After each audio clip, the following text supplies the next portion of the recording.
వచ్చేసి ఏదో డ్రమ్ములో కుక్కేసి సంథింగ్ ఏదో చంపడం అట్లా జరిగింది. ఆ తర్వాత మేఘాలయ సంథింగ్ అది హనీమూన్ అని చెప్పేసి అక్కడ జరిగింది. మళ్ళీ ఇప్పుడు అది 35 కట్లిపోట్లతో చంపేస్తా అని చెప్పేసి బెదిరియడము, బొడుసా భయపెట్టడము అది కూడా జరిగింది. ఇక ఇలా జరుగుకుంటూ పోతే 2025 అనేది అది చాలా వైల్డ్గా వెళ్తుంది బ్రో. అయినా ఈ టైం అదే ఒకటే మంత్లో ఇట్లా 5-6 కేసెస్ నిన్న మొన్న ఇవ్వాల. అలాగే ఇదే పక్కన పడితే లవ్ గురించి వచ్చేసి అక్కడ చిన్నపిల్ల మైనర్ అమ్మాయి వాళ్ళ అమ్మని చంపేయడము సంథింగ్ అది కూడా జరిగింది.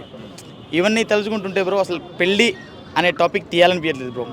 ఫస్ట్ ఆఫ్ ఆల్ ఈ మన యూత్కి నేను చెప్పేది ఒకటే మెసేజ్, పెళ్ళొద్దురా బాబు, ఈ పెళ్ళొద్దు, లవ్ వద్దు. పెళ్లి చేసి చంపేస్తారా బ్రో? పెళ్లి చేసి చచ్చిపోమంటావా? పెళ్లి చేసుకొని పెళ్లి చేసుకో.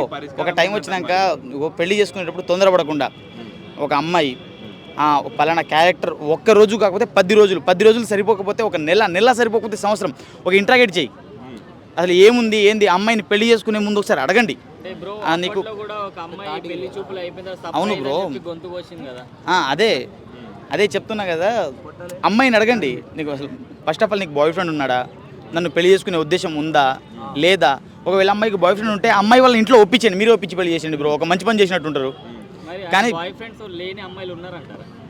ఉన్నారంటారా అంటే బ్రో లక్షలో ఒకటి ఖచ్చితంగా ఉంటారు బ్రో. గర్ల్ ఫ్రెండ్ లేని అబ్బాయిలు ఉన్నారా బ్రో? ఎందుకు సింగిల్ అని చెప్పుకొని తిరుగుతున్నామని ఇప్పుడు నాకు గర్ల్ ఫ్రెండ్ ఉందని చెప్పాలా? నేను సింగిల్గానే లేదు కానీ సింగిల్గానే. ఇప్పుడు చెప్తాం 100 చెప్తాం బ్రో, 100 చెప్తాం 90 పాటిస్తాం. పెళ్లి విషయానికి వచ్చేసి మాత్రం ఇదే ఒక యూత్కి చెప్పేది ఏంటంటే పెళ్ళొద్దు మామ. ఒకవేళ పెళ్లి చేసుకుందామంటే ఆ అమ్మాయిని ఒకసారి అడిగి వాళ్ళ ఇంట్లో మాట్లాడి ఆ తర్వాతనే మీరు ప్రొసీడ్ అవ్వండి. అంటే నేను చెప్పాను ఫస్ట్ ఏం చెప్పకుండా బ్యాంక్ మేనేజర్ని కూడా మొన్న మనం బ్యాంక్ మేనేజర్తో కలిసి